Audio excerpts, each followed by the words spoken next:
معزز ناظرین گرامی، آپ دیکھ رہے ہیں ابرار انفو پوائنٹ اور میں ہوں آپ کا میزبان ابرار بھچر۔ میری طرف سے تمام دیکھنے اور سننے والوں کو السلام علیکم۔ ناظرین گرامی، کیا آپ نے کبھی مدین کے لوگوں کے بارے میں پڑھا ہے جو اس طرح ہلاک ہو گئے تھے کہ ان کے دماغ ابل کر باہر نکل آئے تھے؟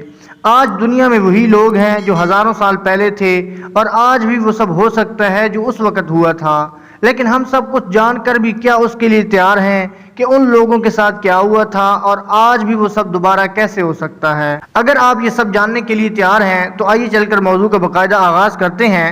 ناظرین گرامی، آج آن لائن شاپنگ سے لاکھوں لوگ گھروں میں بیٹھ کر اپنی من پسند چیزیں آرڈر کرتے ہیں، لیکن اکثر ایسا ہوتا ہے کہ انٹرنیٹ پر آپ کوئی چیز آرڈر کرتے ہیں تو وہ ویسے نہیں ہوتی جیسے آپ نے آرڈر کی ہوتی ہے، یا پھر آپ بازار سے پھل اور سبزیاں خریدتے ہیں اور جب گھر آ کر آپ شاپر کھولتے ہیں تو ان پھلوں اور سبزیوں میں زیادہ تر آپ کو خراب حالت میں ملتے ہیں۔ یہ آج کے دور کی ایک چھوٹی سی مثال ہے جس دور کی سچائی میں ہم جی رہے ہیں۔ آج خریدار بڑی بڑی کمپنیوں کے فراڈ کے آگے بے بس ہیں، یہاں تک کہ ان کمپنیوں کے زیادہ پیسے بنانے کے چکر میں ہزاروں لوگ اپنی صحت سے ہاتھ دھو بیٹھتے ہیں۔ دودھ میں پانی ملانے والے سے لے کر مختلف کھانوں کی چیزوں میں مصنوعی رنگ ڈالنے والوں تک یہ ہر جگہ ہے۔ یہ سب پوری دنیا میں ہو رہا ہے، اور جتنی ٹیکنالوجی میں اضافہ ہو رہا ہے اتنا ہی انسان پیسوں کے لیے ایمانداری سے دور ہو رہا ہے۔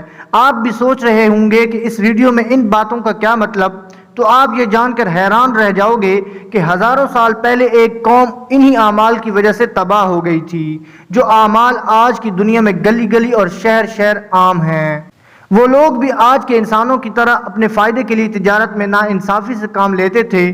قرآن کی اس آیت میں جب آپ ان لوگوں کے بارے میں پڑھیں گے تو آپ یہ سوچنے پر مجبور ہو جائیں گے کہ یہ تو آج بھی ہم سب کرتے ہیں۔ برسوں قبل مسیح مدین کے لوگ۔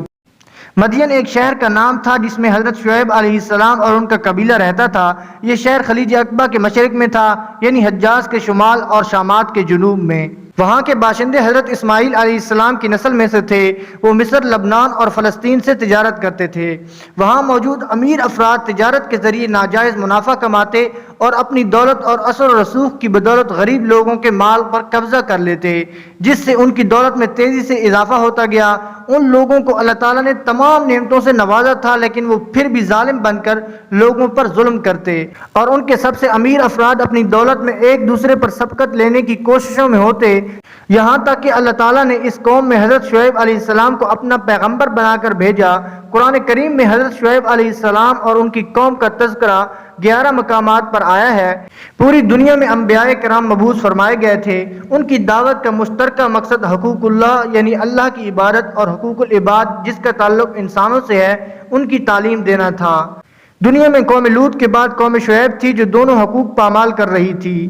ایک طرف وہ اللہ اور اس کے رسول پر ایمان نہ لا کر حقوق اللہ کی خلاف ورزی کر رہی تھی، تو دوسری طرف ناپ تول میں کمی، لوٹ مار، رہزنی، ڈرانا دھمکانا، زمین پر فساد جیسے گھناؤنے جرائم کی مرتکب ہو کر حقوق العباد کی دھجیاں بکھیر رہی تھی۔ قرآن کریم میں قوم شعیب علیہ السلام کے 3 طرح کے عیوب کا ذکر ملتا ہے۔ ایک یہ ہے کہ وہ لوگ کفر و شرک میں مبتلا تھے اور درختوں کی پوجا کرتے تھے، اور دوسرا یہ کہ تجارت میں بے ایمانی اور ناپ تول میں کمی کرتے تھے۔ تیسرا یہ کہ راستوں میں بیٹھ کر لوٹ مار کرتے، لوگوں کے اموال چھینتے اور غنڈہ ٹیکس وصول کرتے۔ بلکہ اگر یہ کہا جائے کہ دنیا میں غنڈہ ٹیکس کی بنیاد قوم شعیب نے ہی رکھی تو یہ بے جا نہ ہوگا۔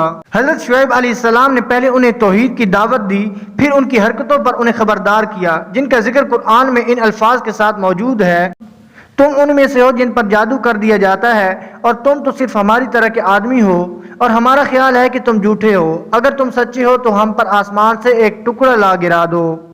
قوم کے متکبر سرداروں کی جارحانہ گفتگو کے بعد حضرت شعیب علیہ السلام کو اس بات کا اندازہ ہو گیا تھا کہ ان کے دلوں پر مہر لگ چکی ہے اور ان پر کسی بات کا کوئی اثر نہیں ہوگا۔ لہذا انہوں نے اپنے رب سے دعا کی: اے پروردگار، ہم میں اور ہماری قوم میں انصاف کے ساتھ فیصلہ کر دے، اور آپ سب سے اچھا فیصلہ کرنے والے ہیں۔ در حقیقت ان الفاظ کے ساتھ حضرت نوح علیہ السلام نے اپنی قوم میں سے جو کفار تھے ان کی ہلاکت کی دعا کی تھی، جسے اللہ تعالیٰ نے قبول فرما لیا تھا۔ علامہ ابن کثیر فرماتے ہیں کہ اللہ تعالیٰ نے ان پر پہلے تو سخت گرمی مسلط فرمائی اور 7 دن مسلسل ان پر ہوا بند رکھی، جس کی وجہ سے پانی اور سایہ بھی ان کی گرمی کم نہ کر سکا، اور نہ ہی درختوں کے جھنڈ کام آئے۔ وہ دن بھی ایک گرم دن تھا، اور گرمی اتنی زیادہ ہوتی گئی کہ ان میں سے ہر ایک شخص کو ایسا محسوس ہو رہا تھا کہ جیسے ان کا دماغ ابل رہا ہو۔ اور ایسا لگ رہا تھا کہ جیسے ان پر آگ برس رہی ہو۔ اس مصیبت سے گھبرا کر وہ سب بستی سے جنگل کی طرف بھاگے۔ اچانک وہاں ان پر بادلوں نے سایہ کر لیا۔ سب گرمی اور دھوپ کی شدت سے بچنے کے لیے اس سائے تلے جمع ہو گئے اور سکون کا سانس لیا، لیکن پھر چند لمحوں بعد ہی آسمان سے آگ کے شعلے برسنا شروع ہو گئے۔ زمین زلزلے سے لرزنے لگی اور پھر آسمان سے ایک سخت چنگاڑ آئی تو اس نے ان کی روحوں کو نکال دیا اور ان کے کلیجے پھٹ گئے اور جسموں کو تباہ و برباد کر دیا۔